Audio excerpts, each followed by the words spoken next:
আসসালামু আলাইকুম স্যার। কালকের এক থাপ্পড়ে এত ভদ্র হয়ে গেছে, তার মানে এই থাপ্পড়টা আরো আগে দিলে একদিনে পাস করে আপনি।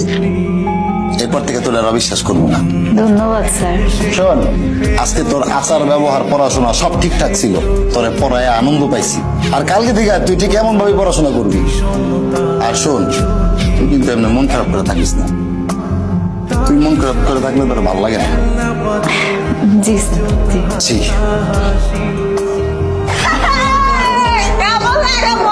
কিরে তুই আমার প্যান্টে সুইগাম লাগাইছস? খারাপ তোর আমি যাইতেছি। একটা ভালো সম্বন্ধ আছে, আপনি যদি কন তাইলে আমি কথা বলে দেখতে পারি। ঠিক আছে, তুই কথা বলে দেখ। আমি তাইলে মেহমানদের কালকে আসতে কই। আচ্ছা ঠিক আছে। বাবা, আমাকে রানী মেরে কি তোমার পছন্দ হয়েছে?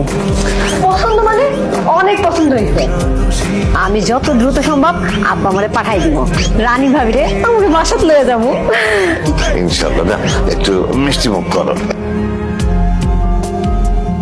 স্যার স্যার দাঁড়ান দাঁড়ান দাঁড়ান দাঁড়ান। আরে জুমুর কি হয়েছে? স্যার, আমি শুনলাম আপনি নাকি আমার আর পড়াবেন না। হ্যাঁ ঠিকই শুনছো, কিন্তু তোমার বলতে পারতেছিলাম না। আসলে তোমার তো দীর্ঘদিন পড়াইছি, জি স্যার। কিন্তু এখন থেকে আর পড়াইতে পারবো না। কেন স্যার? আমার ভার্সিটিতে পড়ার অনেক চাপ, বুঝছো? এখন আর টিউশনটা করবো না। কিন্তু স্যার, আপনার পড়াশোনা তো আমি কারো পড়া বুঝি না, আমার মাথায় ঢুকে না। আরে ঢুকবো, তুমি মনোযোগ দিয়ে পড়বা। তুমি তো এমনিতেই ভালো স্টুডেন্ট। আর আমি দেখি তোমার জন্য একটা ভালো মাস্টার খোঁজা যায় কিনা। না না স্যার, আমার অন্য মাস্টার লাগবে না। আপনি একটু সময় বের করে আমার পড়ান, দরকার হয় আমি আপনার বাড়িতে পড়ে আসুন। আরে তোমার যদি আমি পড়াইতে পারতাম, তোমার তো ফিরে দিতাম না। সরি ঝুমুর, আমি তোমার পড়াইতে পারবো না। তুমি আমার জন্য কষ্ট পাও না। চলো।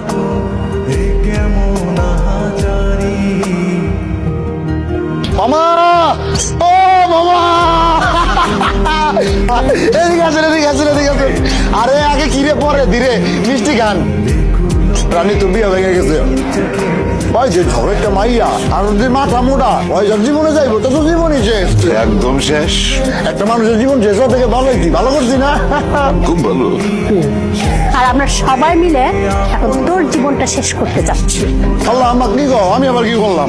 কিচ্ছু করিস নাই, তারপরেও তোকে শাস্তি পাইতে হবে।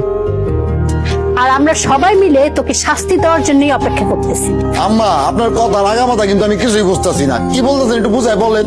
আমরা সবাই মিলে সিদ্ধান্ত নিচ্ছি যে আমার কন্যা রানীর শরীর, আমার একমাত্র পুত্র রাজার শুভ বিবাহ সম্পূর্ণ হইব আগামী শুক্রবার।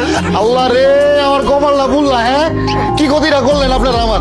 আমি তোর জীবনে বিয়ে করবো না, আরে বিয়ে করার ইচ্ছাই নাই আমার। তোরে বিয়া করার কোনো ইচ্ছা আমার ছিল না, শুধুমাত্র আমার আব্বা আম্মা কইছে আর ফুপির কথা তো ফালাইতে পারি না, এর লিগা তোরে বিয়া করতেছি। ভাবনি তো আছে, ইচ্ছা নাই। তার বিয়ে করার আমার ইচ্ছা আছে রে। খালি এতগুলো মুরব্বী কইতাছে, তাকে মন রক্ষার থেকে আমি রাজি হইতাছি। ঠিক আছে মামা, আমি সহমত। রাজি যখন হইছো তাহলে মিষ্টিটা এবার ভালো করে খাওয়া।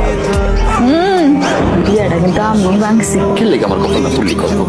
তুই বুঝলি না। আচ্ছা সবাই আমার একটা কথা আছে, বিয়া যেহেতু দিবেনি তাহলে আর দেরি করে লাভ কি? এমনি শীতকাল। আজকেই বিয়া, আরেকটা কেন মামা? আর না বিয়ার মিষ্টি। আর একটা যদি তুই দিস একেবারে বিমো কিন্তু ডায়াবেটিস বাড়াই দিবি। আমি কাজে ডেকে নিয়ে আসছি।